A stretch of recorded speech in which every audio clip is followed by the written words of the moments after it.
Hello students, आज class 12 में पढ़ेंगे एक बीजपत्री भ्रूण का विकास, एम्ब्रियोनिक डेवलपमेंट इन मोनोकाट्स प्लांट्स। इसके पहले पढ़ा था आपने द्विबीजपत्री भ्रूण का विकास, अब है एक बीजपत्री में।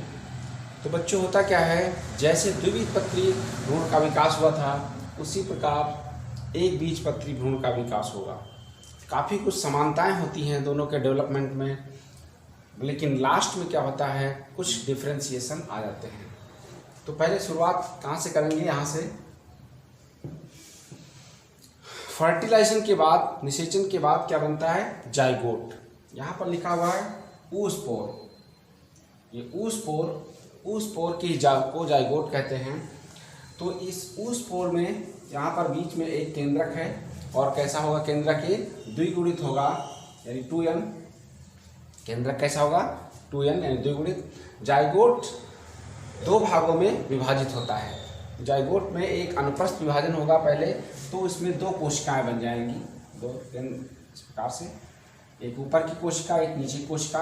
ऊपर की कोशिका को बेसल सेल्स और नीचे वाले को टर्मिनल सेल्स कहते हैं। बेसल सेल्स और टर्मिनल सेल्स, ये आधार कोशिका होती है, ये अंतस्थ कोशिका होती है। दोनों में एक एक केंद्रक हो जाते हैं।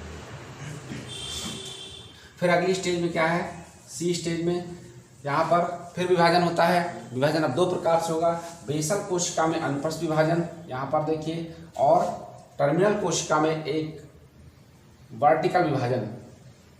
वर्टिकल विभाजन नीचे को होता है। तो यहाँ पर फिर देखिए दो कोशिकाएं बन गई हैं, ये देखिए दो केंद्रक बन गए हैं, दो केंद्रक यहाँ नीचे और दो यहाँ ऊपर बन गए हैं। इस प्रकार से टी आकृति की संरचना बन गई है। कल भी मैंने बताया था द्विबीजपत्री में टी के आकार का एक बाल भ्रूण बना था, वैसे यहाँ पर भी देखिए बना है। इस प्रकार से ऐसे जब हम इसको मिलाएंगे तो एक टी जैसी संरचना बन जाती है। इस प्रकार से टी के आकार की संरचना बन गई है। और कैसा टी दिखेगा, उल्टा टी, अपोजिट। तो उल्टा टी के आकार का एक बन गया है बाल इम्ब्रायो, यानी प्री इम्ब्रायो। ये तो इस प्रकार से कोशिकाएं विभाजित होती रहती हैं और उसमें नई नई कोशिकाएं बनती रहती हैं। अब अगली स्टेज में देखिए बच्चों, फिर क्या हुआ, फिर दो बार विभाजन होता है। नीचे की कोशिकाएं जो टर्मिनल सेल्स हैं वो दो अनुप्रस्थ विभाजन करेंगी। यहाँ पर ये एक अनुप्रस्थ विभाजन और एक अंगदैर्ध्य विभाजन। यहाँ पर विभाजन होता है दो बार। तो इस प्रकार से चार केंद्रक यहाँ पर बने हैं, और ऊपर की बेसल कोशिकाएं भी दो बनती हैं। ये तो ऊपर वाली कोशिकाओं को हम क्या कहेंगे, सेंसर्स, क्या बोलेंगे, सस्पेंसर कोशिकाएं जो होती हैं, निलंबक कोशिकाएं। और नीचे वाली को बोलते हैं एम्ब्रियोनिक सेल्स। ये वाली जो कोशिकाएं हैं, ये वाली, ये क्या है, एम्ब्रियोनिक सेल्स।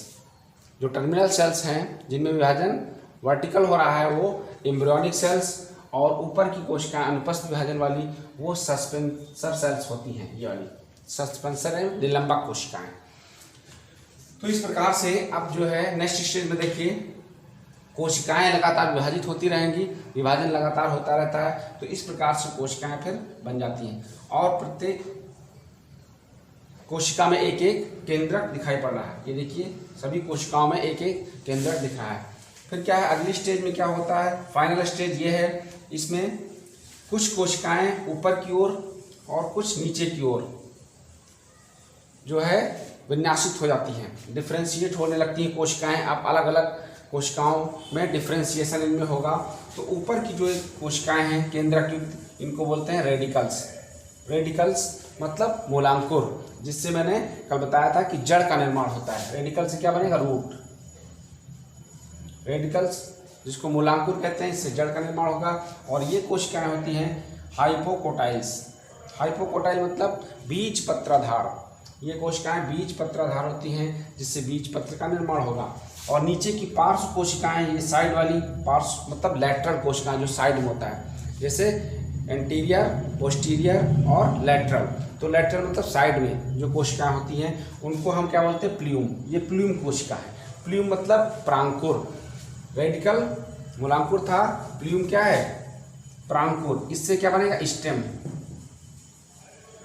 इससे स्टेम का निर्माण होगा, यानी तना बनेगा।